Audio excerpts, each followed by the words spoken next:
tu es le docteur d'Israël, docteur de toute une nation. Et je vous dis qu'à l'époque, c'était la seule nation qui prétendait connaître le vrai Dieu. Oui, mon frère.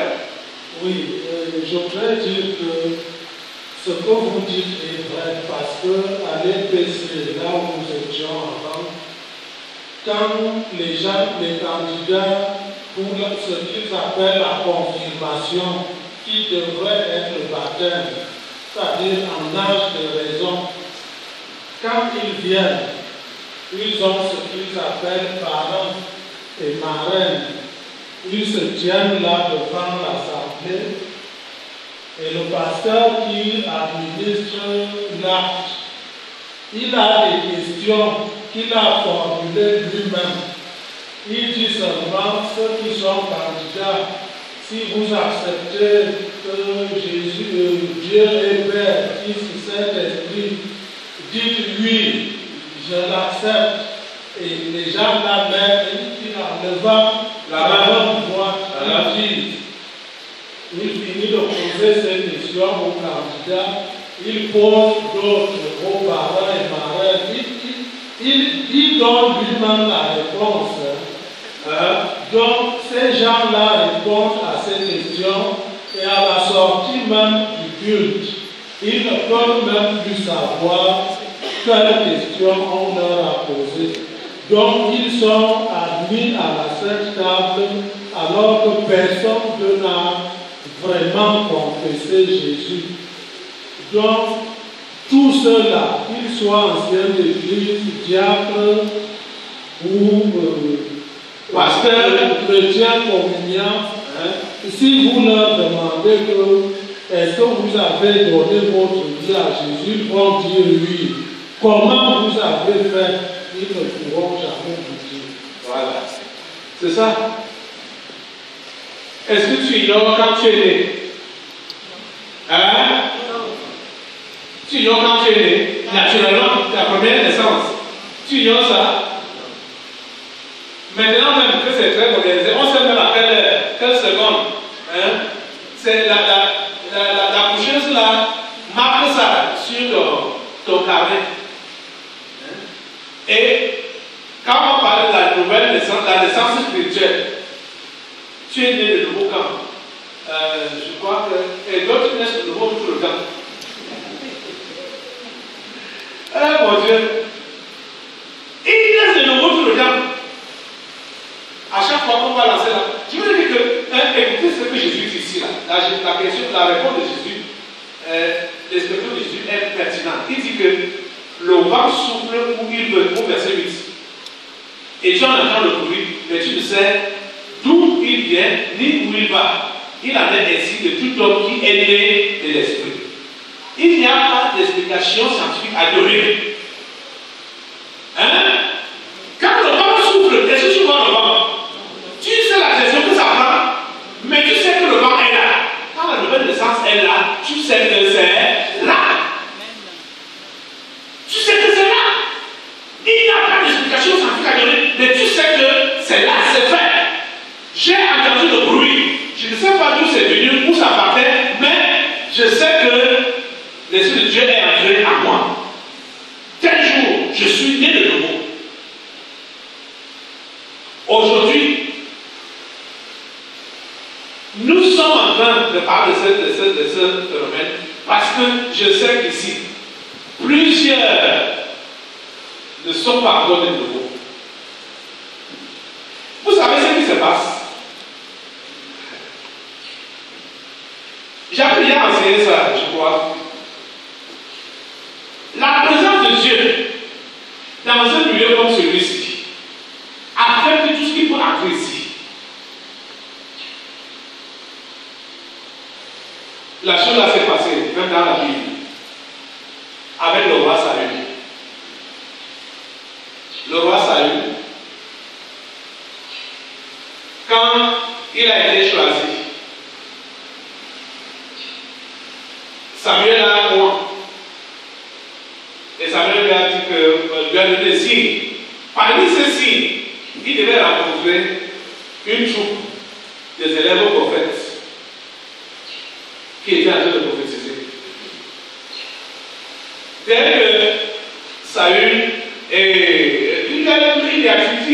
toi tu vas prophétiser. Dès que Saül est entré parmi les élèves prophètes, l'Esprit de Dieu qui était dans ce lieu-là est descendu aussi sur lui. Saül même a commencé à prophétiser.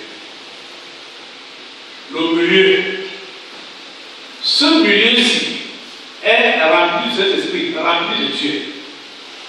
Ça va affecter n'importe qui entre ici. C'est la raison pour laquelle c'est important que chacun lui-même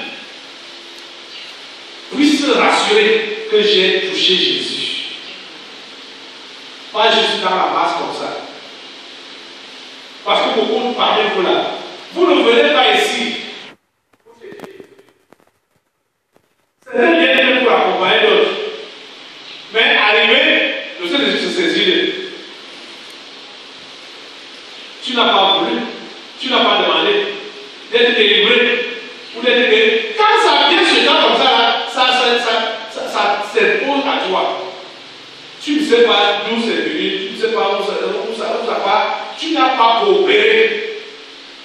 Ce qui est sûr, quand tu rentres en toi, puisque ton cœur n'a jamais été touché, même ce que, quel que soit ce que Dieu aura fait avec la vie là, délivrant des esprits, on dit cela, machin, ça n'a pas été fait. Pourquoi? Parce que toi-même, tu n'as pas pris une décision. Et quand tu ne prends pas de décision toi-même, ta vie ne pourra jamais connaître, ne pourra jamais être affectée positivement pour de bon. Parce que quand tu prends donc toi-même la décision de dire que je vais après Jésus, tu dois être prêt à confesser publiquement ce que tu étais avant et ce que tu es devenu à partir du moment où tu as quitté Jésus, devient mon Seigneur Sauveur personnel. Tu n'as pas besoin de faire des détours quand tu parles de ta vie passée. Et tu ne parles pas de ta vie passée en te baptême. Parce que quand ils veulent nous confesser là, ils mentent même ça, ils ajoutent pour qu'on voit que lui était un gros pécheur, pour avoir un grand témoignage. Ce n'est pas ça. Le Seigneur veut que la vérité soit au fond du cœur. Et je vous dis la plus vérité. Ceux qui ont effectivement touché Jésus, ceux-là sont rares de rentrer encore en arrière. Les vraies conversions ne rétrogradent pas. Les vrais convertis ne rétrogradent pas.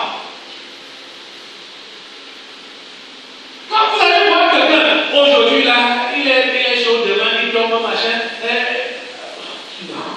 Vous devez comprendre qu'il y a quelque chose ne va pas là. Quelque chose ne va pas. Sa conversion là, c'est pas clair. C'est pas clair. Parce que je ne peux pas imaginer, moi qui parle maintenant là, un seul exemple, rentrer, faire les choses que j'ai fait dans le monde. Rentrer, je ne m'imagine pas, depuis que j'ai cru, cela ne m'est jamais passé à la tête de dire que je suis de mauvaise humeur aujourd'hui, je ne pars pas à l'église. Le deuxième avec vous là. Vous avez souvent manqué l'église pour des raisons banales. Pour rien comme ça. Une telle vous a énervé. Vous savez ce que vous faites. Vous savez ce que vous faites. Vous avez réellement touché ce Jésus-là.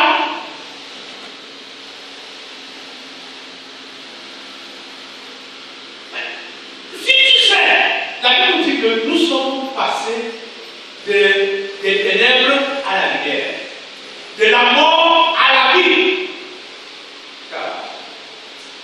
Ce n'est pas pour venir faire le séjour à la vie et repartir dans la mort. Quand tu as fait le déplacement de la mort à la vie, c'est pour demeurer dans la vie. Une fois que tu connecté à la mort. Jésus a dit, qui n'est pas propre au royaume, celui qui met la main à la charrue et qui regarde en arrière. La nouvelle naissance,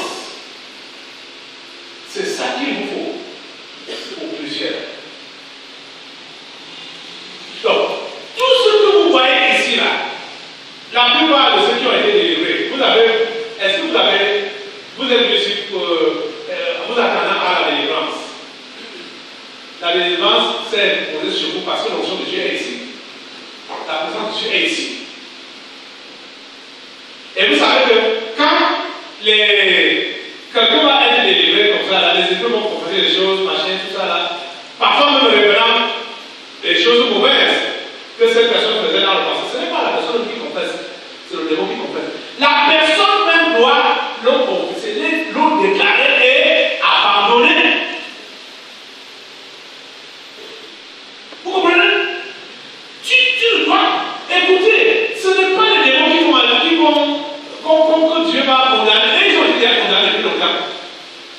La personne que Dieu condamne, c'est la personne qui refuse de se repentir, d'accepter Jésus-Christ. C'est cette personne-là qui est condamnée pour n'avoir pas accepté Jésus. C'est-à-dire pour n'avoir pas accepté le salut. Tu n'iras pas en enfer. Et la raison, c'est que, bon, c'était le démon du bonheur, le démon d'adultère, le démon de ceci, le démon de mensonge, le démon de bagarre. La Bible n'a pas demandé, soyez délivrés de vos démons, ou même de vos esprits familiers, pour aller au ciel. La Bible dit quoi? Repentez-vous. La Bible dit quoi? Changez de comportement. Les démons viennent seulement renforcer ce que ton état de cœur a déjà bâti, accepté. Ils viennent seulement te faire le rapport. C'est toi-même qui dois changer ton cœur. Vous avez le comprendre? C'est toi qui dois changer ton cœur. Si ton cœur n'est pas changé, tu ne peux pas voir la mort de Dieu. Tu ne peux pas aller au ciel. C'est impossible. Tu as compris ça? Nicolas lui dit, comment cela peut-il se faire? Il ne sait pas. Comment on donne le nom? Et Jésus lui répondit, tu es le docteur d'Israël, et tu ne sais pas ces choses. Hein? Et cette question, c'est la question que Jésus pose à tous les docteurs que vous connaissez, les généraux de Dieu, hein, les bishops, les archbishops, et tout ça là, les papes. Hein? Ils ne connaissent pas ce qu'on appelle la nouvelle naissance. Si quelqu'un est à Christ, il est une nouvelle créature. Les choses anciennes sont passées. Voici toutes choses sont devenues nouvelles. Vous voyez, aujourd'hui, vraiment, vous autres qui venez ici, ou qui écoutent à la radio, ou par quel moment que ce soit, des messages qui se passent ici là, et vous décidez de fermer votre cœur, vous-même, vous aurez des comptes à rendre à Dieu. Parce que